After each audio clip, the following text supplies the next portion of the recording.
சார்பாக சிறந்த மாடுபிடி வீரருக்கு மாண்புமிகு வடிவேலி பதிவுத்துறை அமைச்சர் அவர்களும் மாண்புமிகு தகவல் தொழில்நுட்ப திசை அமைச்சர் அவர்களும் மாண்புமிகு தமிழ்நாடு முதலமைச்சர் பரிசாக வழங்குகிறார்கள்.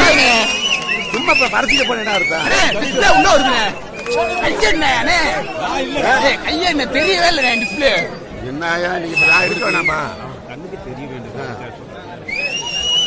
எனக்கும் சுத்தமா தெரியல.